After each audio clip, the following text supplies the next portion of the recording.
Former U.S. Secretary of State Mike Pompeo.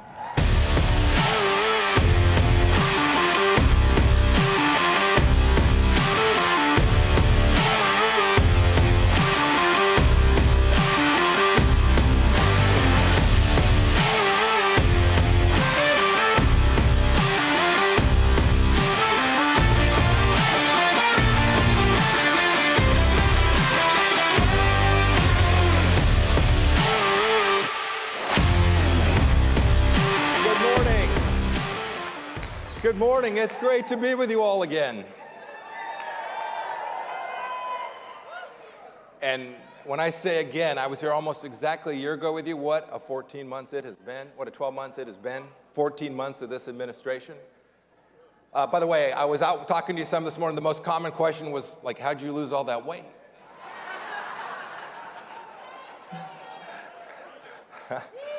It's hard work, and pray that I can keep it off, would you all?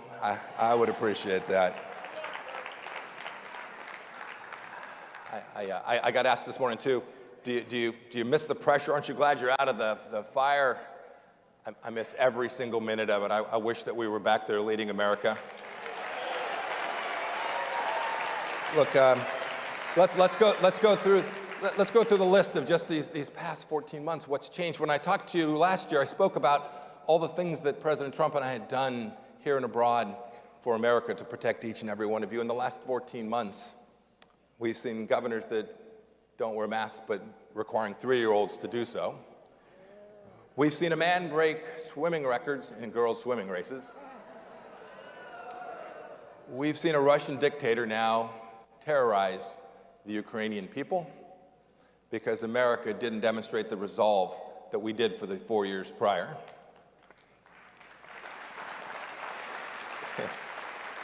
In the last 12 months, we've seen that now it's okay to steal something as long as it's worth less than $1,000. A minor incursion, if you will, into Walgreens. We've seen the number of border crossers on our southern border go up by 4 times, something that we would never have permitted to happen.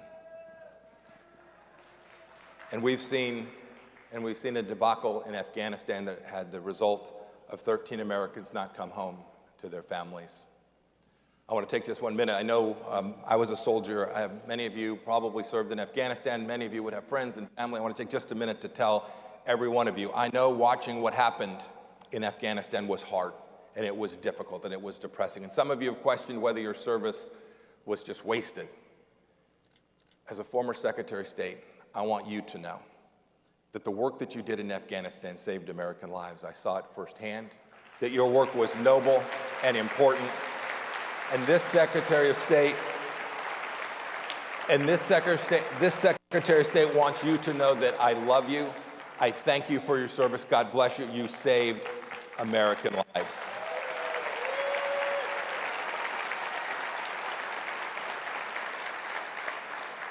You know, the other day, President Biden said he was in one of his moments. He was kind of wandering around, and he said, well, they're against all these things that I'm doing. What are Republicans for? So let's go through the list. First, we're making sure he doesn't own a single branch of government just as quickly as we possibly can.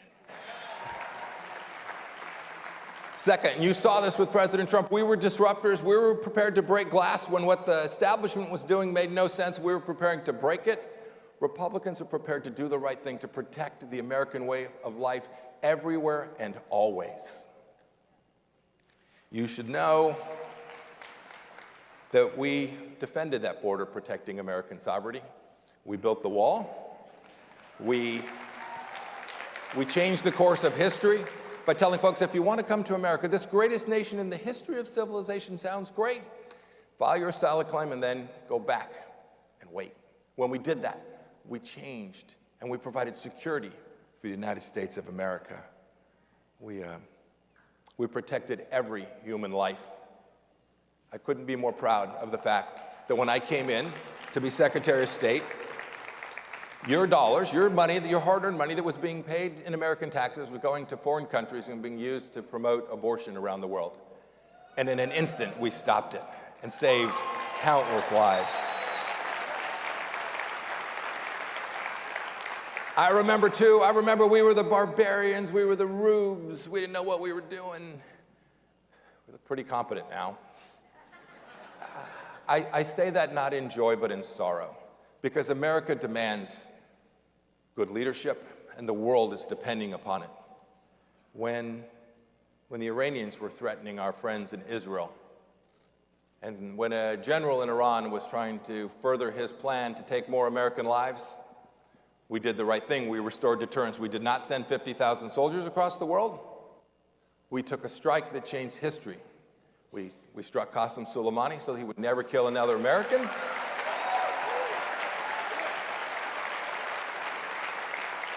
We made clear to our friends everywhere that we were going to be friends with our friends, and we moved the United States Embassy from Tel Aviv to Jerusalem, recognizing that place.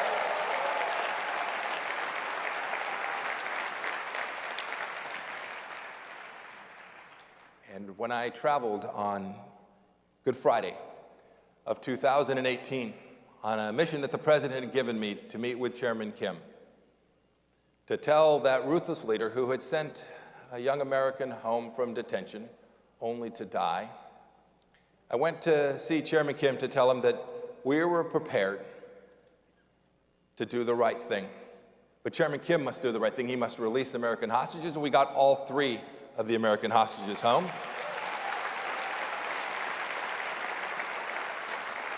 And we did not take 1 penny of yours and give it to a bad guy to get them back.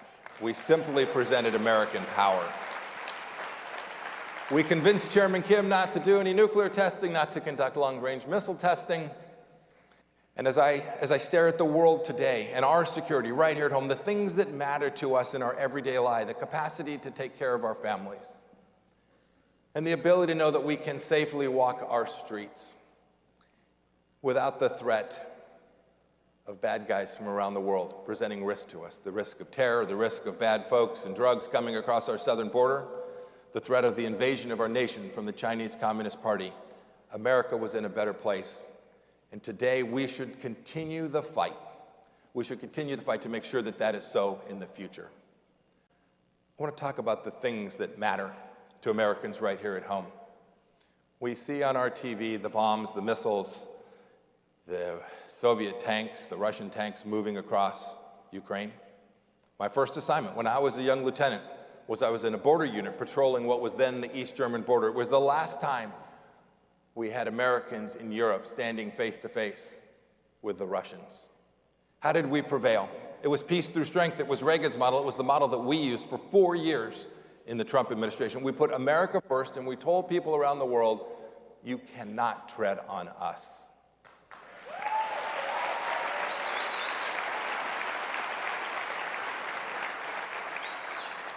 You should know that I worked for 4 years on things across the world. I was trying my best to make sure that America was always at the forefront of my mind when I worked with our adversaries and helped our friends. I could see that the greatest threat from abroad was the Chinese Communist Party. We worked on it abroad. We tried to make sure that the jobs that they had stolen in the United States would no longer be stolen, and that the hard work that Americans did here would be rewarded with a set of trade deals that actually made sense in the United States of America. I'm incredibly proud of what we were able to accomplish. And I wish I could tell you that the China problem is just all over there. It was something we could turn away from. It's what, frankly, the bipartisan establishment, Democrat and Republican alike, had believed for decades. We sell them a little bit more and life will be good. I wish it were so. But what happens in Beijing does not stay in Beijing. It's why I made the decision to close the Chinese consulate in Houston, Texas. You should know that that did not make me any friends at the United States Department of State. You should also know that I didn't really give a rip. We did it because we made the decision because the way they were operating one of the largest spy rings inside the United States of America out of that very consulate. They were stealing the secrets from the University of Texas medical system and our energy companies, and it was intolerable, and we just said, no, we're not going to take it anymore. Stop it. And we shut it down. Common sense applied to protecting each and every one of you. Today, they're inside our colleges and universities. They're working on local governments, our mayors and our governors. You should demand that your mayor, your county commissioner, your school board member, your governor doesn't kowtow, does not bend a knee to the Chinese Communist Party. And your state pension systems.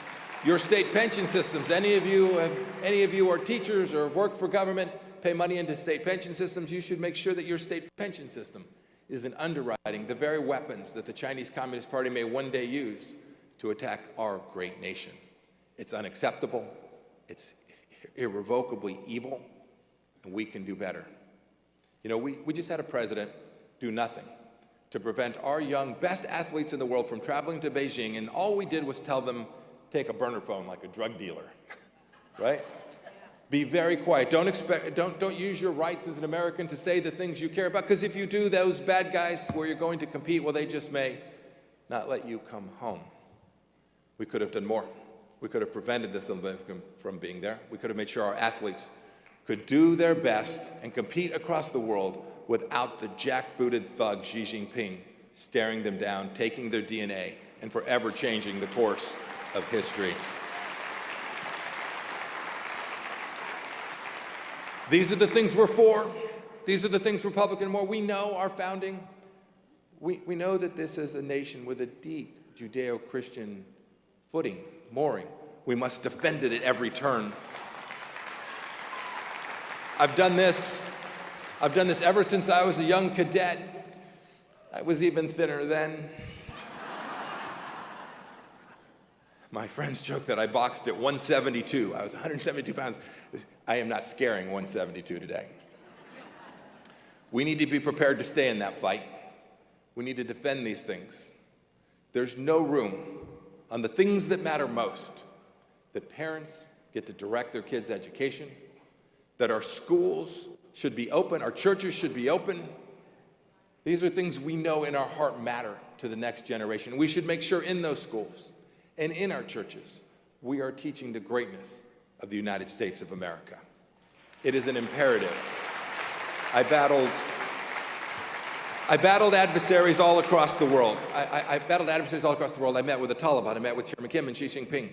There is no threat greater to the United States than that which emanates inside our republic, emanates inside our school system. If we do not teach our children, the next generation, that we are not a racist nation, then surely the bad guys, if we do not teach them that we are not a racist nation, then surely the bad guys will come to be right about an America in decline. It is not true. We will prevent it from being so. I want to close with this. I have spent these last 14 months watching what's going on in Washington with great trepidation, but doing what I need each and every one of you to do, and what my wife and I are committed to doing. We're going to go stay in this fight. I have been so heartened. I've traveled from Tennessee to California, yes, even California. I've traveled to Ohio. I was in Iowa last night. I was back here in Florida earlier this weekend past. Traveled all across the country helping good candidates who have decided to give of themselves back to their community. I've watched people who didn't even know where their school board meetings were being held saying, I'm going to run for school board. I've watched people sacrifice so much of their own to go fight for what matters in city council races, in county commission races, and for district attorneys. Don't we know now how much that matters? Let's be in the fight. Let's never give an inch. Let's never compromise. Let's stand on the very things that allowed you to have all the opportunity you have had in the world, that brought you here to Cpac, to stand on this conservative platform and clearly speak to America and say, humbly but boldly, this is the greatest nation in civilization, and it is not going to change on my watch. Thank you. May God bless you all, and may God continue to bless this great nation. Thank you all so much.